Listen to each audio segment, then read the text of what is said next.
Buenas tardes familia, vamos a empezar nuestro mensaje de mediodía y estamos ya casi por terminar el Catecismo Menor de Westminster. Y estamos en la pregunta 105 y la pregunta 105 es ¿qué rogamos en la quinta petición?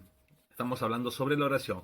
Y en la quinta petición es y perdónanos nuestras deudas como también nosotros hemos perdonado a nuestros deudores.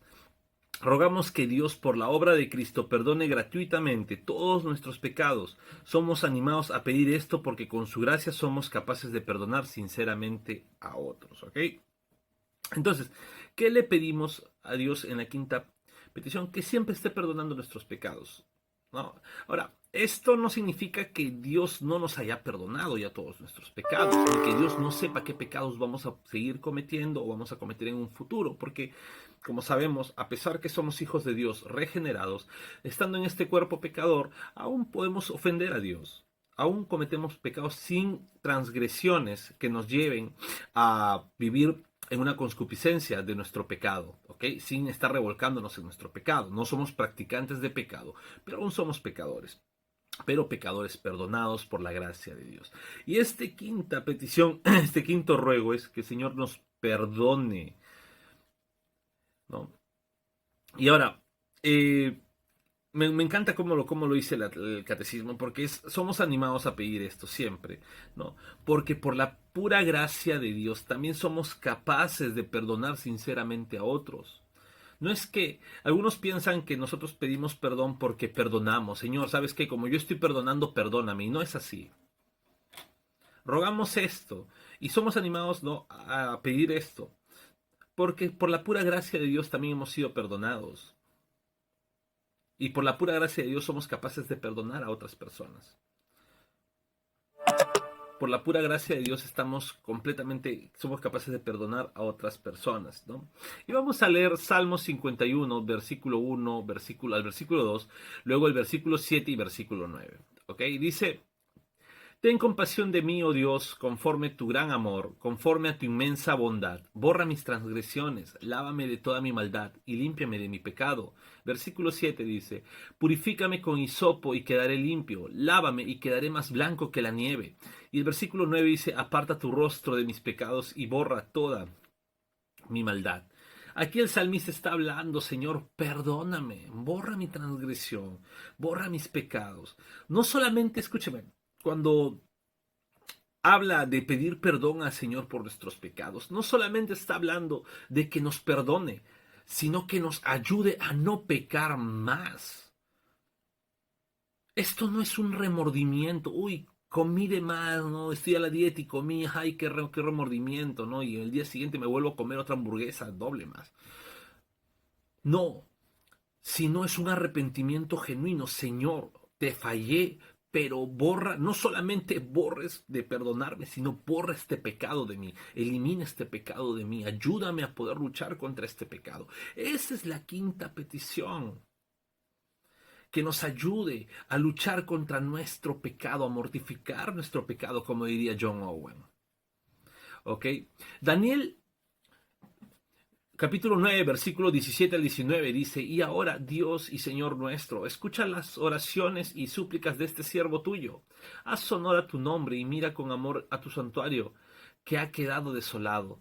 Préstanos oído, Dios nuestro, abre los ojos y mira nuestra desolación y la ciudad sobre la cual se invoca tu nombre. Al hacerte estas peticiones, no apelamos a nuestra rectitud, sino tu gran misericordia. Señor, escúchanos, Señor, perdónanos, Señor, atiéndenos y actúa. Dios mío, haz honor a tu nombre y no tardes más. Tu nombre se invoca sobre tu ciudad y sobre tu pueblo.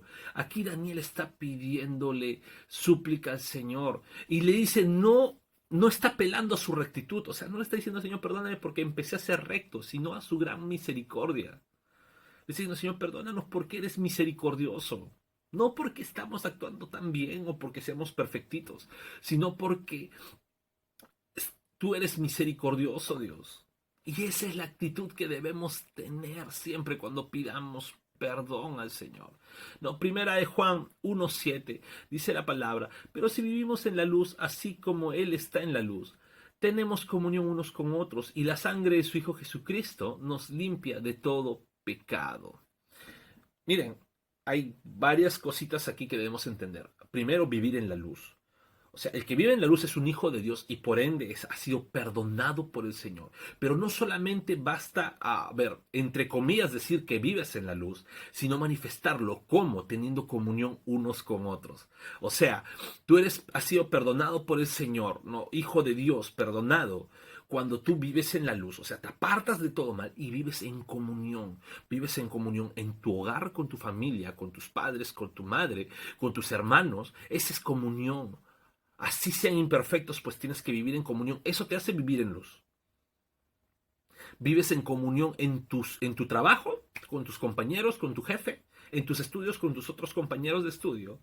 Pues tienes que vivir en comunión en tu iglesia, con tus hermanos en la fe. Esa es la muestra que vives en comunión.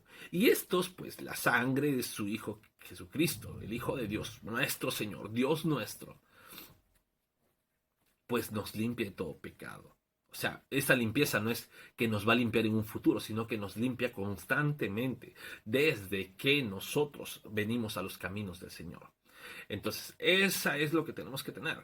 No, por eso que dice, no, perdona nuestras deudas así como nosotros perdonamos. No porque es una tras otra, sino es porque, Señor, ya que estamos viviendo en comunión, vamos a vivir bien unos con otros. ¿Ok? Eso tú nos perdonas. Y pues vamos a leer Mateo 18 del 21 al 35 y dice, Pedro se acercó a Jesús y le preguntó, Señor, ¿cuántas veces tengo que perdonar a mi hermano que peca contra mí? ¿Hasta 7 veces? No, te digo que hasta 7 veces, sino hasta 77 veces. Le contestó Jesús. Por eso el reino de los cielos se parece a un rey que quiso ajustar cuentas con sus siervos. Al comenzar a hacerlo, se le presentó uno que le debía miles y miles de monedas de oro. Como él no tenía con qué pagar, el Señor mandó a que lo vendieran a él y a su esposa y a sus hijos y todo lo que tenía para así saldar la deuda. El siervo se postró delante de él y le dijo, tenga paciencia conmigo, le rogó, y se lo pagaré todo. El Señor se compadeció de su siervo y le perdonó la deuda y lo dejó en libertad. Al salir aquel siervo se encontró con uno de sus compañeros que le debía 100 monedas de plata, o sea, muchísimo menos. Lo agarró del cuello y comenzó a estrangularlo. Págame lo que me debes, le exigió. Su compañero se postró delante de él. Ten paciencia conmigo, le rogó, y te lo pagaré. Pero él se negó. Más bien fue y lo hizo meter en la cárcel hasta que pagara la deuda. Cuando los demás siervos vieron lo ocurrido, se entristecieron mucho y fueron a contarle a su señor todo lo que había sucedido. Entonces el señor mandó a llamar al siervo. Siervo malvado, lo increpó. Te perdoné toda aquella deuda porque me lo suplicaste. ¿No debías tú también haberte compadecido de tu compañero así como yo me compadecí de ti? Y enojado su señor, lo entregó a los carceleros para que lo torturaran hasta que pagara todo lo que debía. Así también mi Padre Celestial os tratará a ustedes, a menos que cada uno perdone de corazón a su hermano. Interesante, porque vemos como una aplicación de esta oración. El Señor, nosotros le debíamos todo, y el Señor en su misericordia nos perdonó. El Señor en su misericordia nos perdonó. Pero ¿cómo va a actuar el Señor si es que nosotros, siendo haber sido perdonados, no estamos perdonando a nuestros hermanos, a los que nos ofendieron o a los que pecan contra nosotros y nosotros mismos estamos en deuda con nuestro Señor? Entonces, está para pensar ello y para reflexionar en nuestra vida diaria. ¿Ok? Efesios 4:32 nos dice, más bien sean bondadosos y compasivos unos con otros y perdónense mutuamente, así como Dios los perdonó a ustedes en Cristo. Debe haber perdón entre hermanos en la fe. Debe haber perdón. El Señor nos perdona y nosotros podemos pedirle a Dios, sigue perdonándonos o quita este pecado de nosotros. Pero nosotros mismos debemos estar en ese constante perdón a nuestros hermanos, en nuestro hogar, en nuestro trabajo, en nuestros estudios, en donde estemos, en nuestra iglesia, teniendo ese corazón perdonador, porque el Señor ya nos perdonó y nos da la capacidad en su pura gracia de poder perdonar. Este es el mensaje de Mediodía Familia. No se olviden compartir y interactuar, ¿no? con el mensaje, comentar y hacer sus preguntas. Estamos muy felices de poder responderle. Dios los siga bendiciendo.